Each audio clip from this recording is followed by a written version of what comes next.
All right. Hello, can you hear me? Yep. Sweet.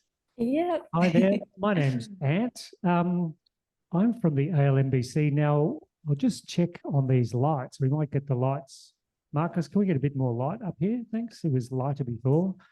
While we're getting that done, I'll introduce myself. You can't quite see me from there, so I'll jump in the middle for the moment. Ant McKenna from the ALMBC. Welcome. This is our first national forum in person in Brisbane, and we're pretty stoked to be here. Just want to acknowledge the traditional owners of the land that we're on, Turrbal and Yagara people. I grew up on Bunurong country in eastern Victoria and live on Cubby country on the Sunshine Coast, and just pay my respects to all of those traditional owners and the elders past and present of all of those spaces. The ALMBC, the Australian Live Music Business Council, is focused on supporting sole traders, micro businesses and small businesses in the live music industry across Australia. We've got about 150 financial members and about 800 non-financial members that are really keen and following us as well. We're stoked to be here at Blutz today. Thank you so much to Marcus and Russ and Noah from Blutz for having us here tonight. And thank you to all those people who are joining us here in the room. Give us a bit of a scream. Hope you can hear that. And a big welcome to all of you people at home as well. I'll get out of the way and hand you over to these amazing people in person here and online. And I want to introduce you to the incredible Krisa Kansan from Gyrostream. Hello. Thank you everyone for tuning in, both in person and online. It's really nice to be able to talk about this kind of stuff, especially with a panel of very amazing, it's probably the first, we were talking about this earlier, Asian panel, all Asian panel. So I'm very stoked about that. But yeah, my name is Krisa. I work at Gyrostream. I am the royalties, copyright, and data manager there. And I also do a lot of this stuff thanks to the wonderful Ant. We're going to be talking about young people into live music, and a good discussion around that with all these amazing people here with me. First off, in person, we've got Izara. Hello. Do you want to say a few words about who you are? Very amazing, talented musician, has her own record label at 16, crazy. Hi, my name's Azara. I make music and I run a record label, and I'm here studying full-time at TAFE for my diploma of music. But yeah, I just do this as well, I guess, on the down low. I mean, I feel like anti-dismal also is very prevalent, especially in the young community here in Brisbane, Mianjin, being able to hone in on your specific subculture, like punk rock and all ages events and shows, if you want to tell us a bit more about that. It's very punk oriented, but we are going to eventually kind of expand to dance music like EDM eventually. But it's really great because it's very community oriented, and we get a lot of support from the kiddos here who aren't able to experience live music, which is what we're talking about here today. Why they aren't, and yeah, I don't know. See, awesome. We've also got online, we've got Claire, media arts lawyers, also music programmer for Groove in the Moo. How are you feeling over there, Claire? I'm so stoked. I'm so stoked to be on this panel. Yeah, thanks so much, Australian Live Music Business Council, for hosting us. And I think like not only is this like the first sort of all Asian panel that I've been on, but I think it's only like the first panel that I've been on where we've got two artists with us. So I'm super keen to pick Lucy and Izara's brains on these questions. Not us, just corporate people talking. Do you want to tell us a little bit about yourself and your position, paralegal at media arts lawyers, things like that? Definitely. So I work as a paralegal at Media Arts Lawyers, and it's like a music and entertainment law firm across Australia. And I'm also involved in the music sector, sort of curating and booking for major festivals such as Groove in the Mood. My career started with The Push, which is a youth music not-for-profit organization based here in Victoria. I think they're like starting to branch off now, so that's fantastic to see. And yeah, I started as a volunteer when I was a teenager, with a lot of their like youth music events programs. And then after graduating high school, I started getting involved in their youth record label, Push Records. And that's kind of like where everything sort of started, and, you know, like meeting other young, like-minded, talented people in the music industry, you know, how to run a record label. I was also like an artist co-manager. So yeah, just getting to learn all of the ins and outs of like an indie record label, and like meeting sort of industry professionals all across the board. So yeah, I think that was kind of like the starting point of my career, where I started realizing that it's like actually viable to work in music. And through that, like the opportunity to start working at Groove in the Moo festival sort of arose from that experience. And now doing that alongside other festival curations and working at Media Arts Lawyers. Yeah, it's been really fulfilling, and I get to do awesome things like this. No, I feel like it's super awesome also hearing your pathway to that as a volunteer and then eventually making it your career. Can you tell us a little bit more about that, or how that kind of developed? Totally. Yeah. So I guess like my journey, like as a volunteer, I was just like really wanting to meet like other teenagers who are like into music. So yeah, like I didn't really go into like volunteering in music thinking that like this was going to be like a long-term career. It was really just so that I could go to like gigs with other people. But then yeah, after having participated in like the Push youth music events programs, like I realized like, wow, you know, like we're learning so many skills as to, you know, how to put on events, how to curate shows, how to like book local artists, and all of like the different skills related to sort of like the back end of running shows. That's kind of when, yeah, like I guess like the gears in my brain started thinking, I guess more holistically about like what this volunteer experience means to me. And then I guess like really luckily through all of the mentors that I've had during my volunteer journey, I've been able to kind of leverage that and apply it to sort of my other like working experiences. Yeah. Super awesome, super cool. And we've also got Lucy via Zoom as well. Lucy Sugarman, all the way from the ACT. Hello. How's it going? How are you going? How are you feeling? It's good. Good. I'm actually in Sydney right now, like the traitor I am, but I guess I'll do the blurb.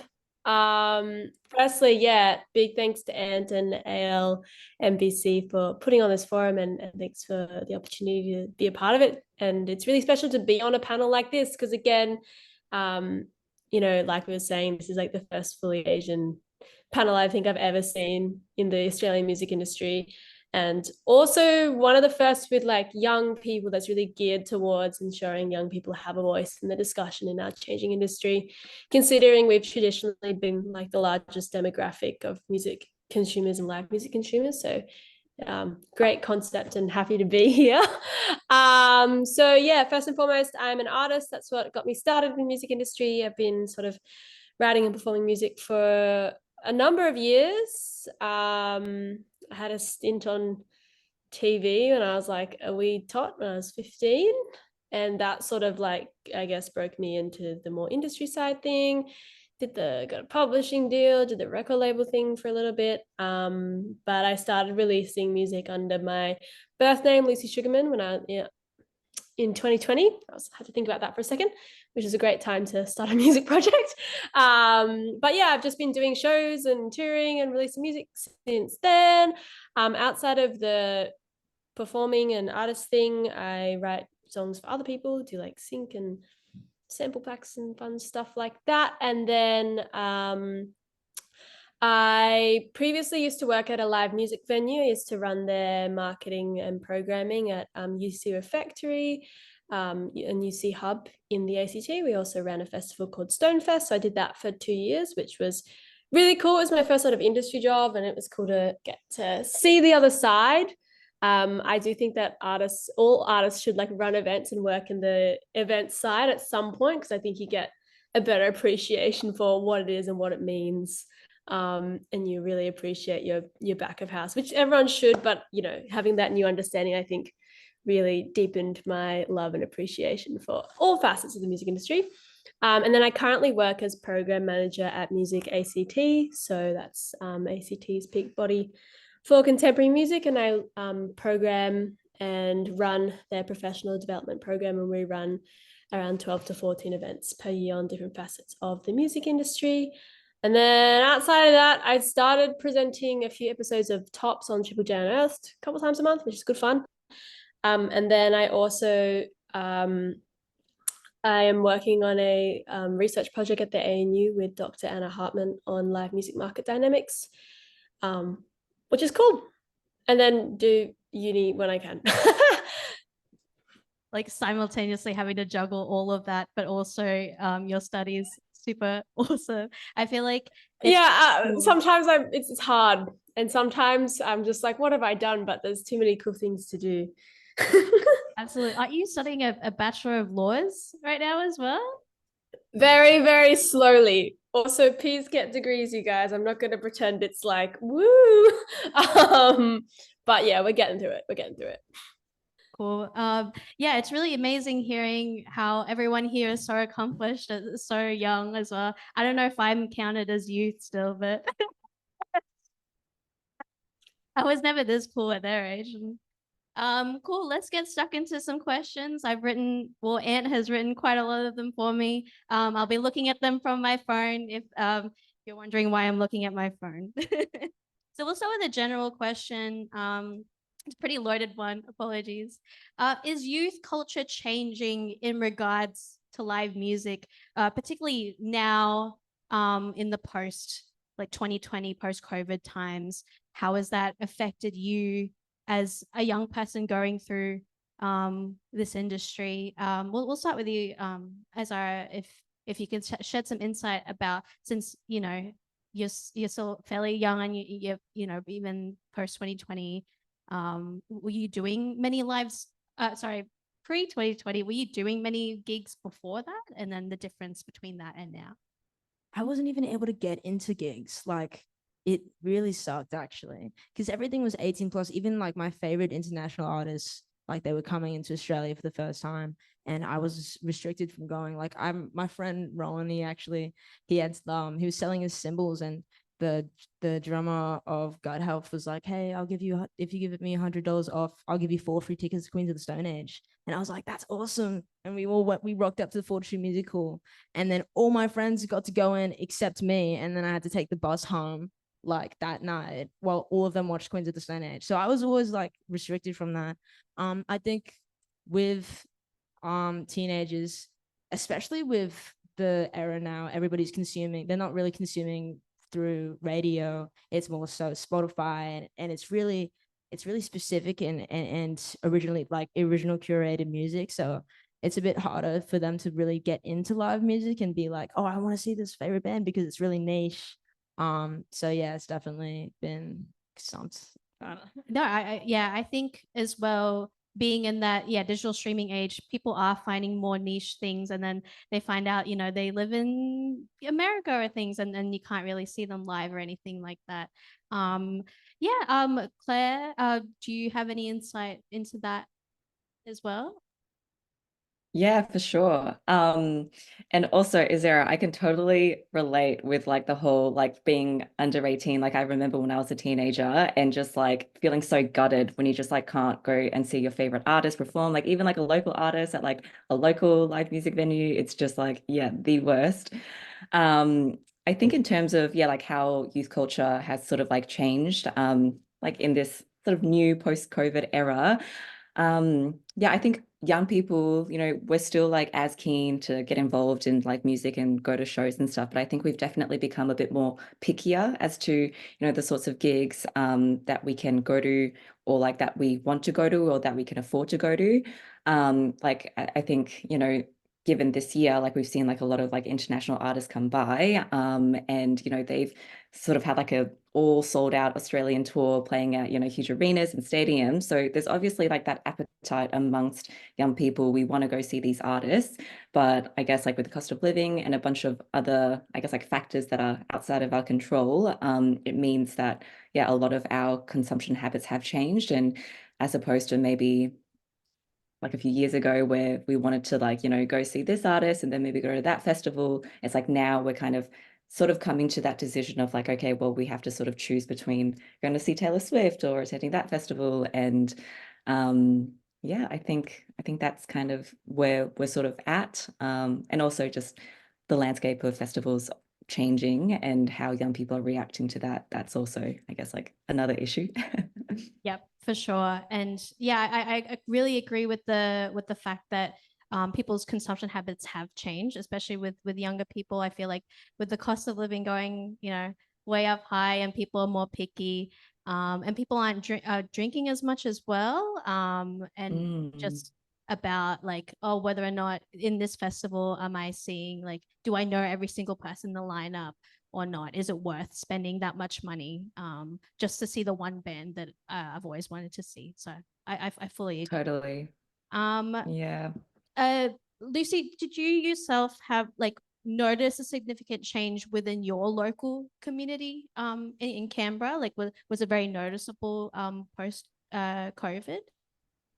Yeah, I think it definitely was. And specifically because I'm from Canberra and we're very much a uni town because we have the ANU right next to the city, which is like our central nightlife space, and obviously University of Canberra and a couple of other unis. And also there's a lot of like grad jobs for people fresh out of school. So, you know, it's a very transient place, but a lot of people coming in and going out are usually in that 18 to 24 demographic. But what obviously happened is that for 2 or 3 years, that demographic were stuck inside and didn't get to go out. And so you didn't get all those normal experiences. And I think we're seeing that flow on now, especially because, you know, the people say that were in year 11 and 12, you know, just about to turn 18 through lockdowns, didn't really see it around them. It wasn't something that they're like, oh, I look forward to doing that.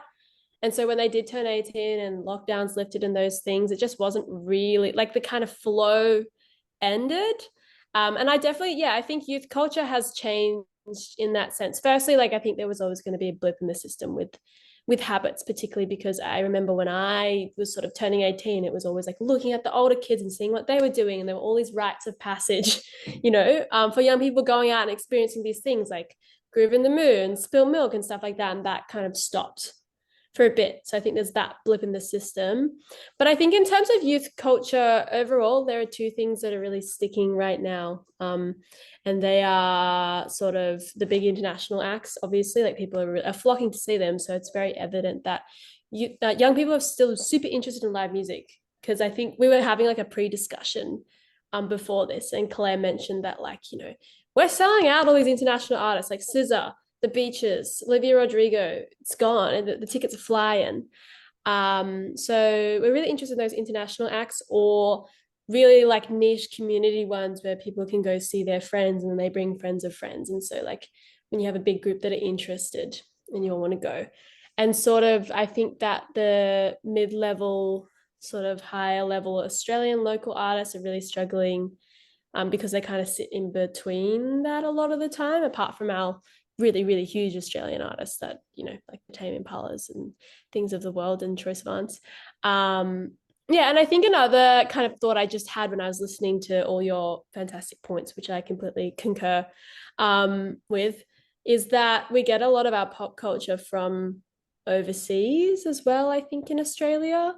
And I think there's been sort of a downturn on, you know, there's a certain radio station that kind of, you know, was the youth broadcaster and like had a really huge demographic, and, you know, that audience ebbs and flows, and there's less of an emphasis on that now as it kind of gets diluted with more international artists and TikTok artists. And so a lot of the tastemakers aren't really essentially doing Australian music, and I think that impacts the live music ecosystem and what young people are consuming, because we're getting a lot of our stuff from TikTok, and, you know, other countries have larger markets, and in turn more money and bigger labels and things, and they can push it a bit more than Australia can, because we are a smaller market. But that was something I just thought of. I hadn't really fleshed that out. But yeah, I think in terms, to answer your question, Kriza, yeah, I definitely saw a change in Canberra in just the downturn, and I guess the tradition behind going to shows sort of died for a bit. But I like to think it will come back in some way or form. You know, bush doofs and sort of more community things are still really popular here. So yeah. Fully agree. I heard as I just hosted you hosted your own bush stuff recently. You said earlier. Yeah, I had Epic. a generator, and then like I stole my mom's ironing board, and I was like, Mom, I'm gonna go to the creek for some reason. And then I just like got the ironing board, and we put the DJ deck on, and we got lasers and shit, and we were like, yeah, this is it, guys, let's go. And it was so funny because all these emo kids were just in this creek, like awkwardly dancing because they don't know how to. It's so funny. I think it's very fascinating that, yeah, I think nowadays people are more into the DIY. You know, no one's going to do this for us. We'll just do it for ourselves. And people do turn up. So I feel like it's very valid. And it's awesome that you're kind of like pioneering that here in Brisbane. Cool. Let's get another question here. So Claire, you kind of mentioned in that kind of festival area, and Lucy as well, of saying that international acts are getting tickets being sold and things like that. Is there what would be the best way for let's say like our local government or anything like that, or any kind of legislation that would help the more mid-tier artists that you guys were talking about? What kind of initiatives should we implement, or if there is a kind of way for us to empower those people there? Yeah, that's such an interesting question. And like, yeah, it's so fascinating how we're kind of like thinking about, whether like lawmakers, like legislators can kind of come in. I think like the biggest role that government has had to play thus far, at least from my experience, has been, I guess, like having grants. So like with Music Victoria, I've been involved recently as an assessor for a lot of their grant applications for live music and festivals. So I think from like a financial standpoint, we do have like federal government, and we do have, sort of state governments trying to chip into the creative sector there and helping, these festivals. But I think to answer your question as to like what they can do in terms of actually helping like, those mid-tier or like local artists get out there, I think it might be like a discussion that's outside of, just, I guess, purely funding festivals. I think it's more of a sort of industry-wide and cultural thing that we have to look at. So, if we, as like an industry, recognize that there is actually a lot of importance in supporting our local artists. And I think it was discussed at the AAM Awards about, how we want to reinstate, I think it's like Michael's Law, about like every time an international artist comes over, like we want to make sure that there's a local artist supporting them. So I think initiatives like that, would be really helpful to get those artists, out there and support their careers. And then from a festival perspective, like as a local music programmer, I'm all about supporting local artists. I look after all of our local programming, and I really am passionate about supporting those homegrown emerging artists and making sure they get the representation that they deserve on festival lineups. So yeah, I think I'm not sure whether like a policy to like instate that is, the best solution forward, but I think definitely as an industry, we should be having more conversations about, ensuring that our lineups are reflective of, Aussie music. And so then as like a result of that, the broader consequence is so that, patrons who do come to these festivals see Aussie music, they're exposed to it, and hopefully also inspired, because, if they're an artist themselves, it's like something that they can maybe also aspire to one day to perform on the main stage of a festival. Absolutely, I completely agree. And I think on the other side of more youth attending these festivals and gigs, what would be like initiatives around there on what we like any suggestions on what we should do and that front as well. I know in the UK they recently introduced this initiative where if you were just turned 18 in September of 2019 to August 2023, you get put on this waiting list, and a bunch of these festivals and gigs and companies have come over, and basically if you're meeting that age bracket, you can get a chance to buy tickets that are only £18, which is about like $35 AUD. Would that be, would that kind of initiative help us here in Australia? Would that be, something that we should be looking into? Did I hear I'm seeing a nod from Isara?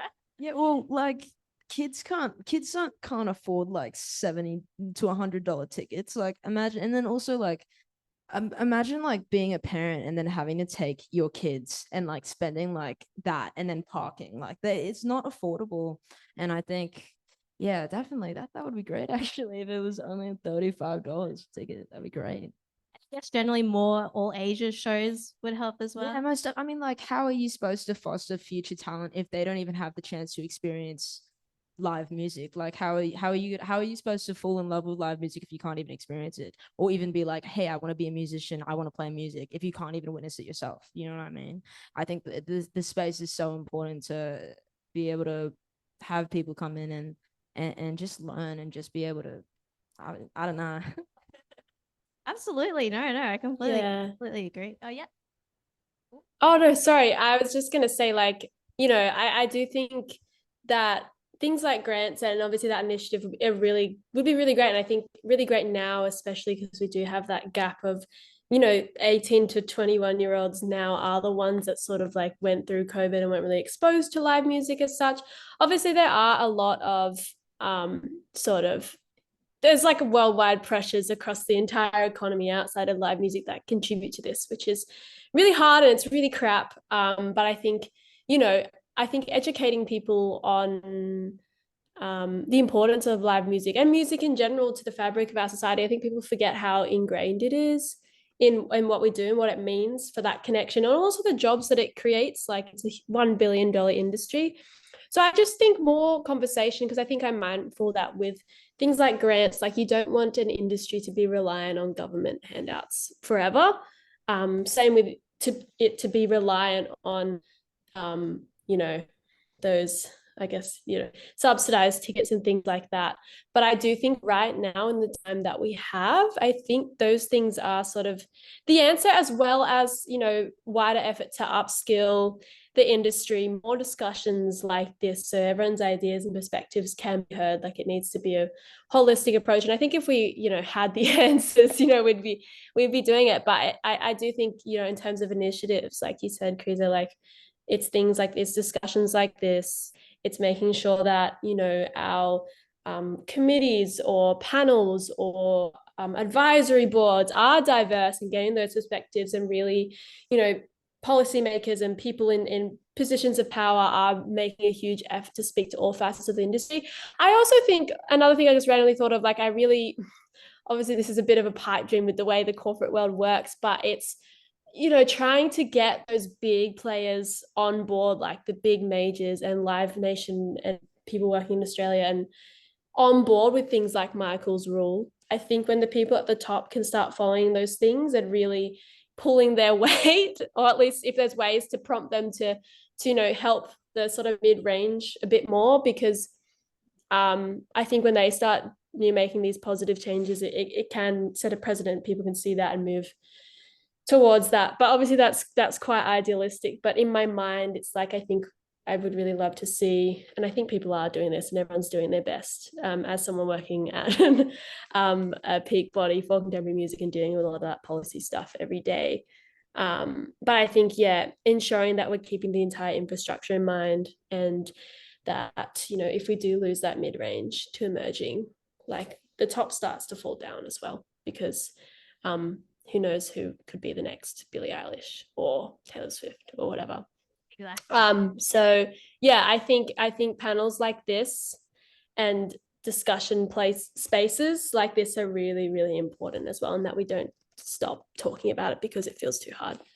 I completely agree. I feel like Yeah. the combination of having these discussions, but then also the support of local government and grants and things like that will all kind of hopefully spur everyone to start talking, start doing all these things. So with the climate that we're in right now, would you all consider this a kind of like new era of the industry or a kind of turning point for live music? Would you agree or? Yeah, absolutely. Oh, Azara, you go. Oh, sorry, guys. I can see your microphone was up.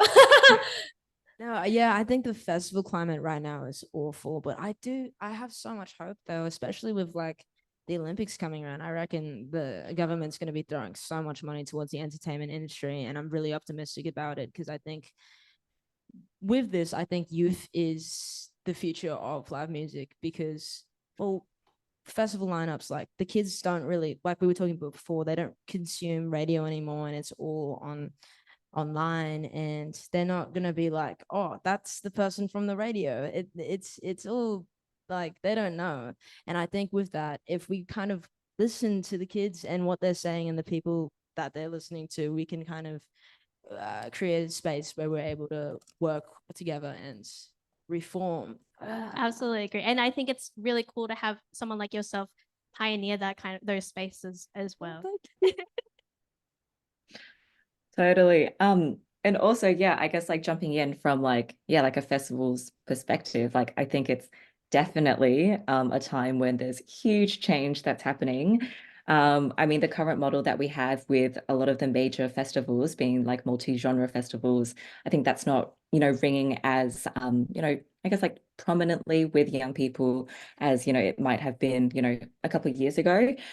So what we have seen is, yeah, I guess it is a sad climate for festivals across the board, but the festivals that have been able to stand out are those festivals that are doing sort of like single genre festivals, single genre music. Yeah, like a lot of those like electronic music festivals, they're doing super well. And I think a lot of young people, they're resonating with that. Like I have a lot of uni mates and, I think the first thing that they think about is like, BTV, when are we doing this? So yeah, and I'm also really curious to see how Listen Out goes this year. Like it's, starting up in like I think the lineup release is coming out soon, and being like a hip hop electronic music festival and like quite a single genre festival with like more sort of a direction with their music. Yeah, like I'm really curious to see how like that sort of unfolds this year, and if it's like green flags or thumbs up, then, maybe it would be like an indicator that that's the direction that festivals are going in. But yeah, like definitely like with obviously Grim of the Moo cancelling this year, Splendor in the Grass also cancelling, like there is definitely a generational shift that's happening with festivals. Yeah, and I really, oh, sorry. Okay. No, I just wanted to jump in and like again completely echo all your sentiments. I also think that like the pandemic and COVID and the lockdowns revealed a lot of things that were already on shaky ground pre 2020. And I love putting a positive spin on everything. Shout out my girl Greta Ray. I love putting a positive spin on everything, but I do think from being an artist and being in music, like I kind of started 2017 to now, and obviously it does come with age and I guess probably thinking about these things a bit more, but I think COVID opened up a lot of discussion around things that were already kind of on the down in terms of like our consumption habits. Like TikTok started coming to prevalence in 2019 with the rise of streaming, and I really think that in terms of through the pandemic and stuff, the raising your voices that came. What year did that come? So 2021.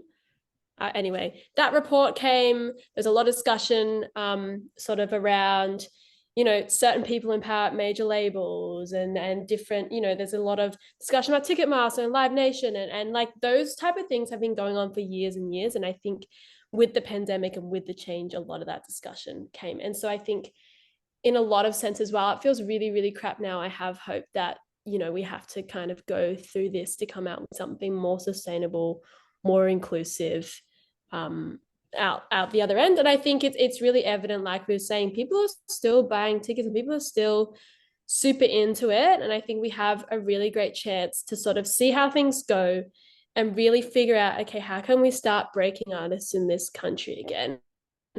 How can we all work together to do that? And obviously there are a lot of challenges because we are an island in the middle of nowhere and we are a small population.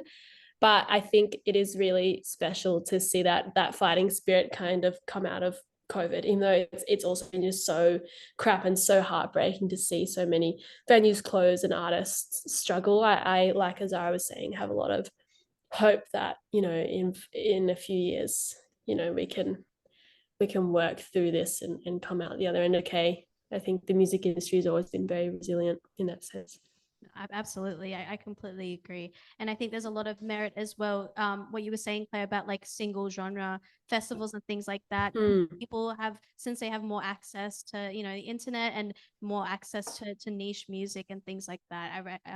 I feel like it's another way to foster that kind of the enthusiasm to be able to target specific subcultures and get them to bloom as well alongside the, you know, the normal pop R&B kind of vibes. But yeah. For sure. Yeah. Yeah. A lot of those, I like, at least in Melbourne here, like a lot of those like underground collectives, you know, in that electronic music space who are, doing things like bush tours, like they are doing really well. They're really building a community around that, around the music. And I think, when you have a community of people who are about supporting that music, about supporting those artists, that's when, you know, things start looking really positive and you can make more events and have them be really super successful and then sort of build upwards from there. So yeah, I think that's kind of like one little positive revelation that's come about nowadays. Yeah, it's the same in Canberra, and it always has been. Like, you know, the electronic music scene here is huge, and I think as a collectively as a country, that's become one of our biggest sort of genres that we love. You know, we all saw the Fred Again craze, but yeah, BTV and Pitch and a lot of sort of niche electronic festivals. Like our biggest independent festival in Canberra is probably at the moment Digi Arts and Culture, and that's, you know, entirely electronic music community sort of run and very much about the scene, and so many young people like in the 18 to 24 demographic. And I think young people, and especially as a young person, are looking for communities to connect with.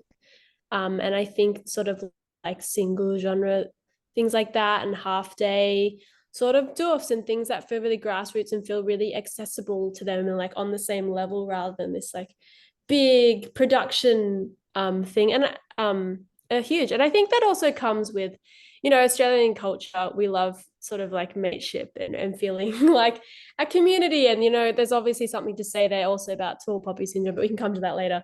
But, and I'm not saying those two things are synonymous with each other, but it's definitely relevant. But I think back to my original point is that, yeah, I think electronic music is the huge thing right now. It's electronic and punk music in Canberra for sure. You know, 25% of the festivals now, I think, from the Creative Australia report are electronic music as well.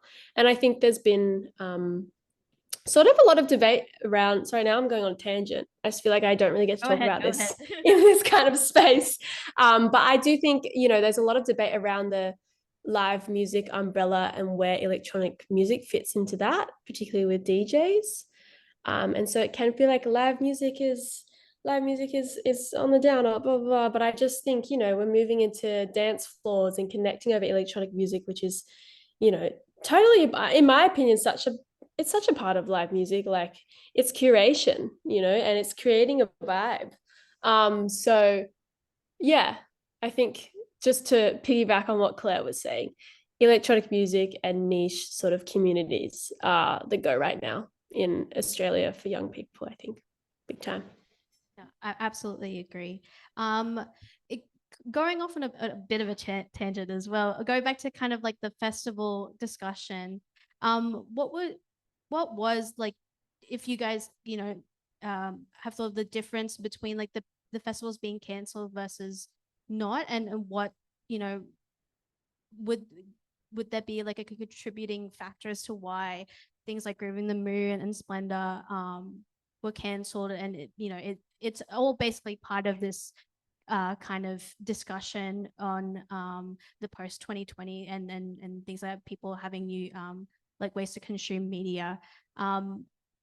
Would you guys have any insight on that, on why you reckon those festivals kind of went down and what the difference was for those?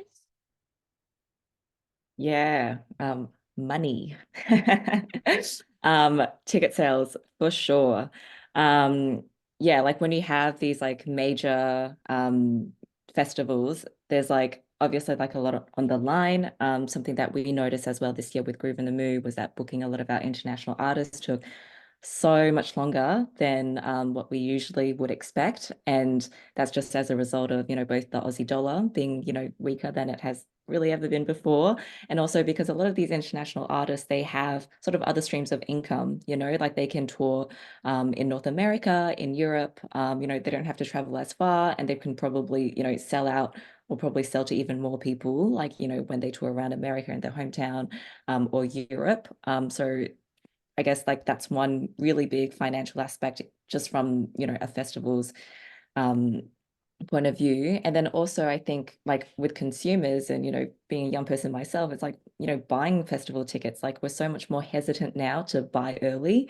I think it's like really sad to say, but even myself, like, when I want to go to a gig, I kind of like, I probably purchase it maybe like a week, 2 weeks out, rather than, like jumping, the moment that, ticket sales come on sale.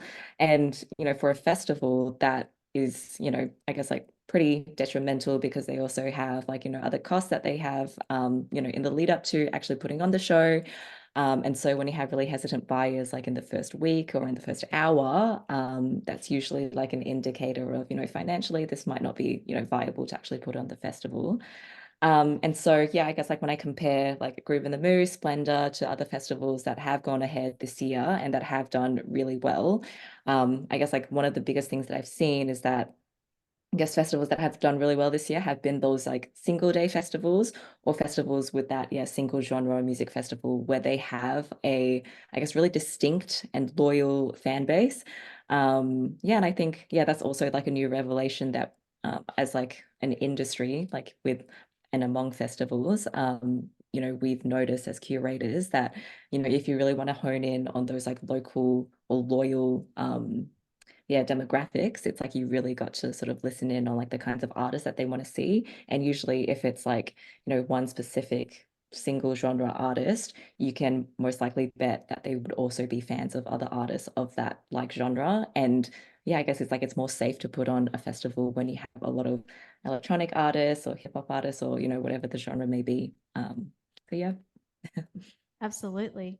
I want to kind of open up the floor to see if we have any questions either online or here. Yes, we have one question Perfect. so far on the chat, Creaser, and that is from Brian. And Brian's basically asking, how can we cooperate with each other better? How can we listen to each other? How can we learn from young people about how to do those things? Loaded. Young people? Oh, that's a tough question. I think it's always going to be such a hard process because everyone's very passionate and has a lot of views. But, I can speak to sort of my experiences for when, I've been in situations where you have to sort of manage and mitigate a lot of viewpoints or, people whose businesses are struggling and their livelihoods at stake, and it's so messy. And I as an artist and as a young person also trying to make my artwork too, like it can be so heartbreaking and frustrating at times. But I think it's like, I don't have a great answer for that because it is a really hard process. And, like you said, Brian, it is such a tough question, but I think just reminding ourselves why we do it and also going out to gigs when we can. I find that when I'm feeling in my head about like, and you want to like rip anyone's throat out and you're just like arguing and stuff, it's like I go out to a gig and I feel that togetherness and I think, wow, yep, this is it. And I think like, just community consultation and getting out there and talking to people one-on-one at all levels when you can, and fostering your own circle of trusted people to get to talk to about stuff. And I think the nature of the music industry is that it can be quite small, and just like trying to foster as many good relationships as you can. So We've got that's my Teresa thoughts. Hannah Glissold as well that wants to ask a question from the chat. Hannah, go ahead. We got you on video? Oh, you've got me on video, everyone. I'm just going to apologise in advance. I'm in mum life right now. So I'm tuning in from Cubby Cubby country on the Sunshine Coast. I'm currently working at Arts Queensland in the strategy team. I've worked in festivals all my life, basically, and I've moved across. My question to the panel is, in your view, what would be your ideal live music experience? And I suppose that's quite individual to all of you, but I'd love to know a little bit about that. And also, what are your thoughts around regional touring and accessing new audiences across the regions in the state? So yeah, that was mine. Thanks, Anne. Thanks, Hannah. I feel like Isaiah, you would have a cool insight about that of, since you're so close with everyone in the community, especially your specific subculture, what have you been hearing about what is, someone's ideal, like, live music kind of event? I think like I'm a really big fan of more of the intimate shows, and I think community oriented events is like where it's at, especially with building your community. And my friend Caleb from Casual Records, he was telling me about how the Saints built up their community. They started out just putting on live shows in their living room, like an unlicensed venue. And every Friday night, all these like punk kids would just like rock out in this living room, and they built it up organically from there. And it's just really cool to see, because then they got to distribute their single up through EMI, and it's just like they did it by themselves, like DIY. And it's just, I think, oh, sorry, I actually forgot what the question was. What is your ideal kind of live music event? Like, what would you like to see out of like a festival or anything like that? Just intimate shows. I think the connection with the audience is what matters most, to be honest. I'm not a big fan of like river stage. You know how it's like outdoors? It's just like, and also like I'm short, so every time I see I'm there, like I literally have to watch the concert through people holding up their phones, and like all I can see is just like I do that. so annoying. And also like concert ticket is so bad these days. Like people need to put on and it's just like, yeah. We need a panel on concert etiquette.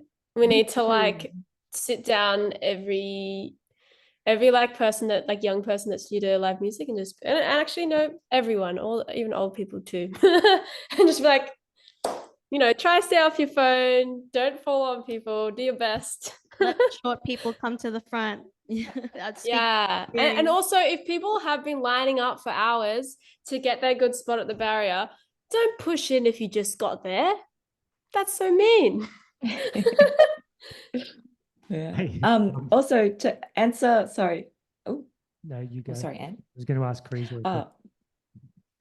Sorry. I was just going to like quickly answer the second part of Hannah, your question about touring as like a regional festival, or like tapping into those regional markets.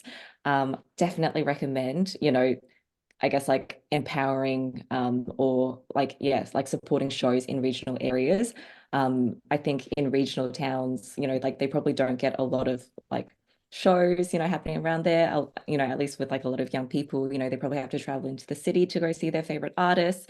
So yeah, like festivals in regional areas, they do really hone in on that community, and it brings people together. When you make it an all ages festival, it brings young people together. So, they can all have like a really amazing time seeing their favorite artists, seeing their favorite local artists, and might be their friends as well. So yeah, it's definitely a great thing to do. Yeah, and I think like I can speak as someone that's done like regional shows. Like I played like session music for a touring artist, and we did some shows in regional Victoria, and they were the best ever. Okay, like even if it's in like a valley region in like one of the towns there, like everyone will travel in. You've got the whole town in like the town hall. It's packed out, and they're there, and they want to cook you dinner, and they're just happy to have someone there.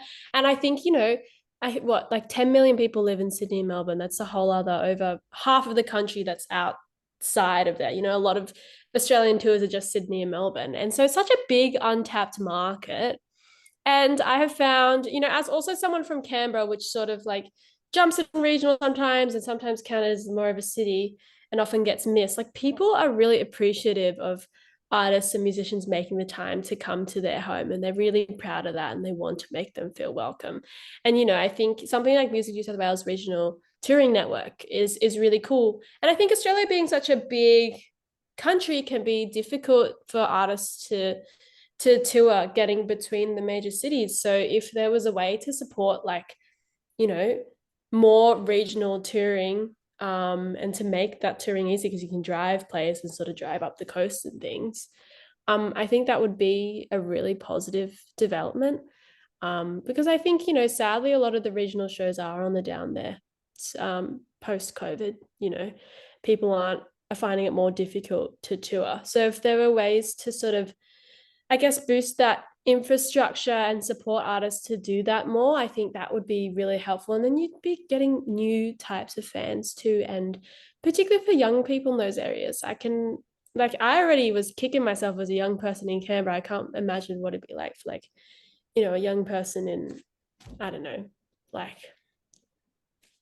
suddenly I've blanked on every town ever. Ballarat, for example, you get like what, Groove in the Moo, and then got to go to Melbourne for everything. So I think it's something that definitely is worth investing in, because I think the main thing that COVID has taught us is that we have to start looking outside of what may be the norm and find our niches. And I think regional touring and building audiences in that way would be really, really special, because it historically has ebbed and flowed in terms of audiences and engagement culturally and artistically with those regional towns. So I'm very pro it. And I also had that, like, literally the regional shows that I wasn't the artist. I was just like playing keys and doing backing vocals. I had the best time. They were the nicest audiences ever. And they were so intent and they were listening. They weren't talking over anything. And it was the best thing ever. So I'm a regional touring fan. The end. Yeah, to add on to that, I think the question that Hannah was saying before about like what's your ideal live concert, live music experience, I think all ages like events are some of the best events ever, because they're so enthusiastic. Like kids are never really able to experience live music, and if you think about it, like when you're a kid and you're seeing like some of your favorite artists for the first time, you fall in love like head over heels. And it's like the all ages audience is so untapped, because these are potential fans for life. Like these are people that are so strong like to your music. And yeah, I just wanted to say that. I think Absolutely. I think similarly as well, Yeah. being able to like have shows in regional areas where I think you'll get more ticket sales out of them versus for a gig example here in Brisbane. I've heard like, oh, you could be like, oh, they'll come back again, or they're always going to come back to the main cities. Whereas people, if you put regional events, in towns in Whoop, they'll be like, oh, they'll probably never gonna be here again. We should go now. We should go and watch the gig or whatever. So I feel like that's a lot of merit to that. Yeah. And I think just anecdotally on that. Oh, sorry, Ant. Oh, that's all right. I decrees that there's a question from Dave. It's a tough question, though, for Claire. It says, having been involved in Groove in the Moo, etc., do you know the ballpark percentages of the budget? That's a tough one. If you can divulge that, yeah, you're allowed to disclose. Might not be able to answer that. I would like to know the budget percentage spent on PA systems and production, I suppose, compared to that spent on bands. And he just attended a festival where the PA was more likely to cost more than the band budget. Do we need to rip it all up and start again? I believe Woodstock was some begged, borrowed, and stolen amps. Tough question. Yeah, it is a bit of a tough question. I'll try and answer it the best I can. So yeah, I mean, like, with festivals, like a lot of festivals, like with their performance fees with their artists, like they either I guess ask for like a delivered fee, or they sort of like source their own like logistics. With Groove in the Moo, I kind of really only look at the budget that's been allocated for the artist, so I can really only speak to that. And I can't, I guess, like really speak too much on the PA. What I do know is that a lot of our artists, obviously, they all have their own production people that they want to, have on tour with them. And that, I guess, is also a fee that we take into consideration when inviting them to our festival, sort of like the entourage. And our production team, they're touring with us. So, I guess like that's another fee that you have to, I guess, take into consideration when putting on a festival. But in terms of like the actual split on what we have between the artists and the PA, I'm not too sure. I'm going to put it out there and assume that, we probably allocate a bit more budget to our artists. And that's entirely just because, we have international artists coming over. Usually our headline acts are international artists and, they're touring with us for 3 weekends. But yeah, that's just my, I guess. Amazing. Yeah, I can speak to just briefly, like obviously running Stone First, and I saw the budgets firsthand. We didn't want to compromise on the PA setups, especially now people are kind of used to a certain standard there when it comes to the more major festivals. But artist fees were the most expensive part by far. And I just had a little thing on your, just from before we were discussing all ages shows, Azara. And I think for me personally, like when I worked at my old venue, I was charged with programming a few all ages shows because we got grants to do it. And sadly, the only way that it was financially feasible for the venue to put on an all ages show, because we couldn't, rely on bar sales, which is, it's such a crap model, but it is like it's so ingrained in the music industry. And these young people, they're buying tickets early. They were there. They were excited. And so I'm such a big believer in the fact that I do think sort of grant expenditure in that all ages space for young people that definitely probably don't have the money to like be going to shows and aren't provided the opportunity is really smart in my mind, because I've seen those kids who came to those shows turn 18 and they fell in love with live music, and then they kept being return fans and coming back to shows once they found out that it was there. And I think, at this time where we're in a very like crucial changing point, I think investing in those future fans and audience development and audience building is going to be the biggest things. We know we have great artists. We know we have great music professionals, and obviously we should still keep developing that. But I do think audience development is a big thing in Australia, and like just little ways to sort of change consumption habits. Because like Claire was saying, like ticket sales are just the biggest hard time at the moment, and people are changing in what they need to prioritize, and obviously cost of living crisis. But I do think from experience that grants to invest in all ages experiences and more youth experiences are great. I think as a young person, you can feel often really neglected by your government because you're not at an age where you like necessarily know many people in government, or not really going to go to community town hall consultation. That's not really like your idea of a fun thing to do all the time. So I think that kind of engagement from government, smart because future voters, but also I just think it sets up, audience development, and that's where you need to put that money, because there isn't necessarily a super sustainable business model for venues there, which I also think is something to really, for us, for people to start thinking about and considering, how can we move away from that bar sale model as well. Absolutely. Do you want to repeat what you said? Sorry, I just interrupted you during your like soliloquy, and I was like, oh, I didn't even. Sorry, I didn't even realize. Sorry. No, it's just like, yeah, investing time towards all ages audience. It's like kind of creating the next generation of musos and next generation of music industry professionals, especially with kids who, because it's not really like a how-to guide on the music industry. So I think with just having them have that first experience, being able to experience it in the first place, that really does it, Absolutely. Before we finish up, if anyone has any questions here in person, yeah, Shrev? Come up, Shrev. You want to come up to the mic? Go on. Yeah. Sit on here, and then you go on. Then you'll be. No, you don't need to see me. Hi, everyone. He's just out of frame. Hi, I'm Andrew, or Shrav. Oh, I work at Gyrostream. But do I need to say that? I'm old and I work at Gyrostream. But thank you to all the panelists and to Ant and our fabulous moderator, also from Gyrostream.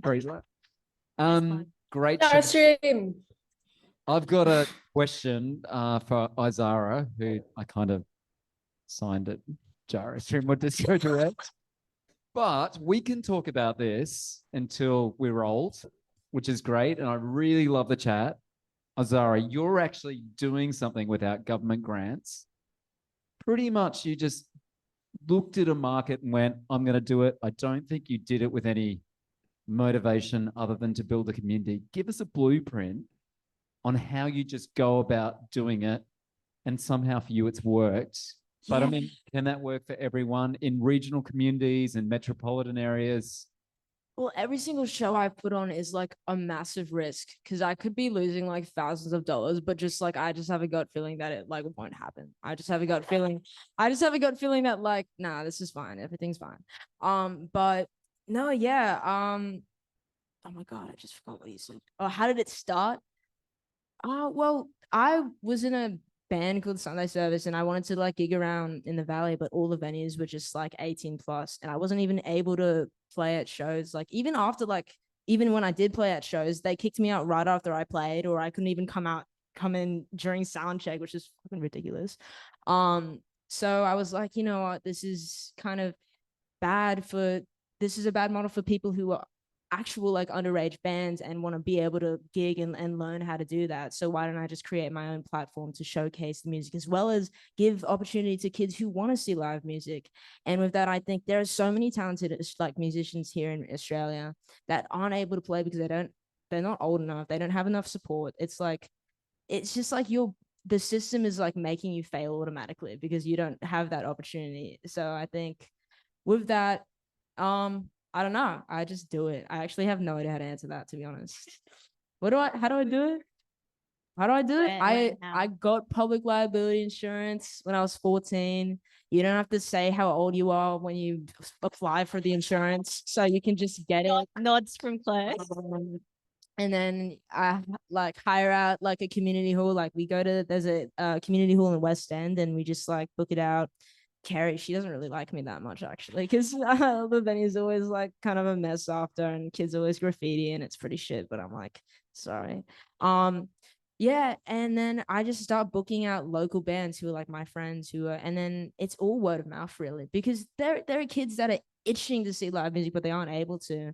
And with that, it's like this. I don't even know that like I said before, it's on taps and they don't get the opportunity to see live music. So why don't you just do it yourself? You know what I mean? Do you have any advice for, budding Izaras in different regions in Australia on how to get it started? I don't know. Just don't get arrested. That's I don't know. And if you do, I'll help you out. Oh yes, Real. Kidding. Absolutely. And I think there's also a lot of great online resources at your respective state bodies and lots of different like organizations, sort of like the Push, like ALMBC, that, have online resources that are like Australian specific on how to put on shows, all the business stuff.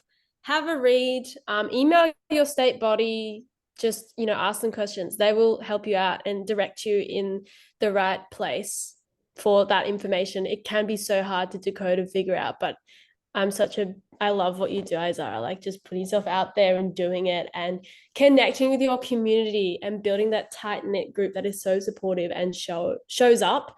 And, it's so hard because we're an industry, right? But we have that special sauce that is music, that is that connection. We put our whole hearts and souls into that. And so I think, really emphasizing that the way you do is really special. And to me, that's, I think, how you do it. Respect, man. It's really cool. The coolest teenager ever. Thank you so much. Does anyone else have any questions? Oh, yeah. You want to come on? Come on up, Charlie.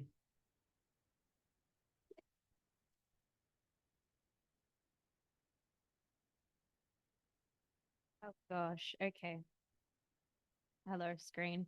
I kind of have, this feels weird. You guys are behind me. I kind of have two questions in one, or both separate questions. One, how do you recommend that young people engage with the local industry, pioneer their local artists? actually get their friends to come to gigs? And then also, how do you recommend young people break into the industry, like get experience, get jobs, find out stuff like that? Awesome. Thank you, Charlie. Well, Claire, you were saying like how you started as a volunteer. If you want to give advice on that, maybe. Totally. Yeah. So I think the best way that I found like breaking into the industry is literally just like saying hi to everyone. Like when you go to a gig, find out who the manager of that artist is, like stalk them, find their email, chuck them a note and say, hey, huge fan of X band, really looking forward to the show tonight. Would be great to like say hi. Just, 2 sentences, super easy, and then just actually go up to them and say hi. Same thing if you're like you're going to a show and it's like run by a collective, like try and figure out who that collective is, who the people are behind that, and just go up to them and say, hey, I love the stuff that you do.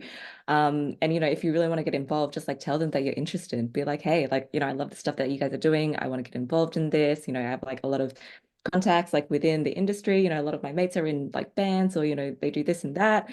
And yeah, and just like find your common ground and leverage the fact that you guys are both super interested in music and in live shows. And yeah, just like start from there. And obviously in the beginning you're gonna feel really nervous, speaking to like strangers. But yeah, like if you can find like 1 or 2 friends to go to these gigs with you, and to just like talk with the team, I think that goes a really, really long way. And they'll definitely remember it, like, oh my God, like this young person came up to me at the show.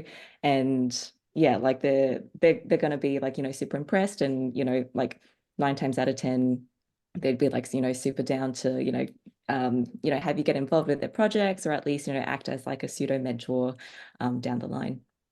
Yeah, and I'd also say like everyone's really keen to help out someone starting out, because everyone started somewhere. That's what I found, as someone that programs or like PD programs for industry. Like I just cold email a lot of people like, hey, do you want to come speak on this thing? And 9 times out of 10, they're so keen. So I think on what Claire was saying, like it can feel really scary at first, but I've found from my experiences, most people are really nice and really open and want to help. I'd also say in terms of like decoding the industry, like definitely sign up for like your state or territory's music body. They'll send out emails with like every opportunity under the sun. Make sure you sign up to like Music Australia's one, APRA AMCOS. All these music orgs that are a part of this panel today, like they'll have EDMs, they'll be posting opportunities, mentorships, different ins. Volunteer opportunities, things like that. And yeah, coming to forums like this, going to gigs, going to all the things, making friends, you will find your circle of people, and you never know where you're going to end up. I feel like every job and opportunity I've ever gotten in music, I just like didn't even know was a possibility like 5 years ago. So that's like if you're not already signed up to all those things and going to those things and signing up to and applying for every mentorship and every program you find, I really recommend that, because that's sort of how I got that in Absolutely. as well. We'll And then in terms of, include, like, sorry. Arts Queensland, Q Music, all of them really cool people over there. Sorry, I interrupted you. Keep going. No, I wasn't. I was just going to say on your thing about getting friends to come to gigs. Was that part of the question? Yes, that's it. Yeah, I was just going to say, like, honestly, just mega peer pressure. And once you get them to one, they'll love it and then they'll come again. And also, like, I think I always really, in terms of trying to get my friends to come, I really pick and choose like ones that I like have gone to by myself and I know it's going to be good. And then I'll make them go to that. And then you reel them in. And I've also found, like, when you are buying friends' birthday presents, if you have the means to, live music concert tickets are a good one. And then they have to go. So true. So. Teresa, we have a question from Tara Yes. online. This is another tough one. How can we as young people, I don't think I'm talking about myself there, but how can we as young people remain optimistic about long-term career prospects in live music, despite venue closes, festival cancellations, employers wanting years of experience, etc.?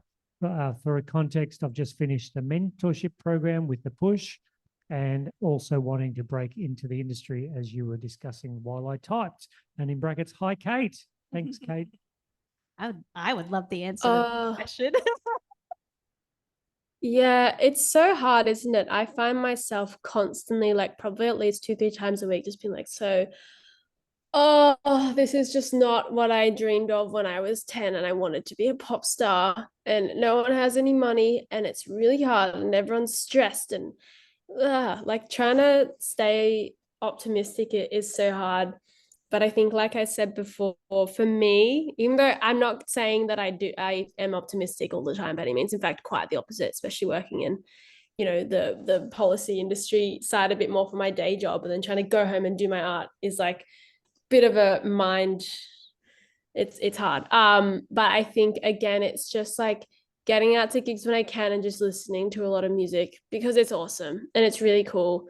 And one thing that I've actually been set, I haven't told you this, Izara, but this week I've been sending that show, what was it, about joy that you were on ABC, your little excerpt about like anti-dismal and your work. And I think it's like finding little things like that, and I like stow them away to like watch when I feel down. And I sent that to the ACT Arts Minister because we had a meeting and it was all like doom and gloom and all these venues are closing and it's really crap and it's just and she's coming up election time and she's very stressed. I sent that to her. I was like, listen, when you have a chance, just like watch something like this and just know that I guess these cycles ebb and flow and you never know where we're going to kind of come out on the other side. And that's what I try to remind myself. And just like, yeah, listening to my friends' music and thinking, wow, this is really cool. And we have the capability to create this. Yeah. Just day at a time. Yeah, Tara, and also like I guess to answer your question, like first of all, it's incredible that you did that push mentor program. I love the push. The push goes so far in helping out young people. And it's great. It's like, if you experienced, having a mentor helping you out, support your music, and just know that every experience that you do counts. Nothing goes unnoticed. So, you may feel, in this present moment, like, oh, like the music industry is like going down. It's like, where are these opportunities? Like, then they're not coming to fruition. It's like, it may feel really stressful in this present moment, but it's like, you've done the work, you've done, these programs and, gained all of this experience and insight into the industry. And so people are going to look at that and they're going to realize that, you've put in that effort, you've learned all the skills that you need to know to thrive in this industry. And so, it might just be like a matter of time of like waiting for certain opportunities and, like echoing what Lucy was saying, like just putting yourself out there, like absorbing all the music you can so that you sort of like remained informed as to what's going on in the industry. That's kind of like, yeah, I guess like all you really need to do at this current moment. And then when an opportunity comes, just identify it, grasp onto it, and yeah, don't let it go. Yes, absolutely. I feel like you're in the cusp of that. Like you're kind of like the beginning of that. If you have any advice on that as well.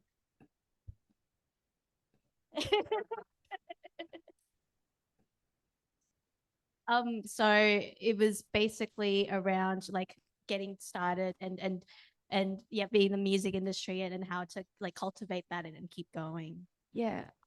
Yeah, I like Lucy was saying before, like I think it's like a cycle, honestly. And with that, the Australian music industry is so small. Like if you think about it, and like people talk, and just everything you do is like it matters in the whole scheme of things. And I think with that, just keep doing your thing. I don't know. Cool. I'll say a couple of things as well on that. Just being able to find like your passions, like, in my perspective, I work more in the ugly like royalties, artificial streaming, copyright, all of that, number crunching kind of stuff.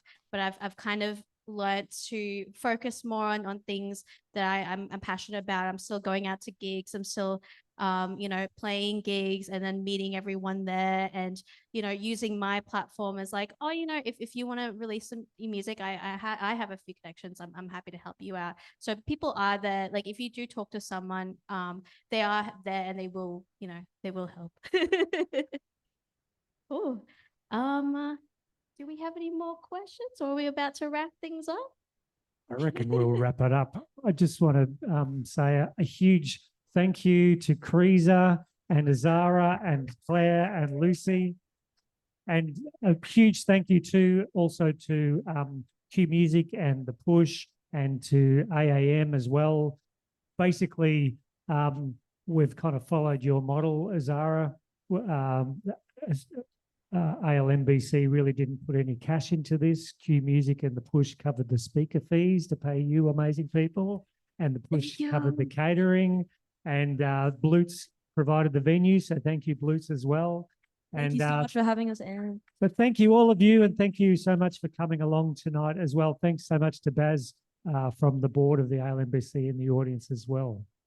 Thank you. Bye. Thank you. Thank guys. you. Thank Thanks, you. everyone. Thank you. Bye. Bye.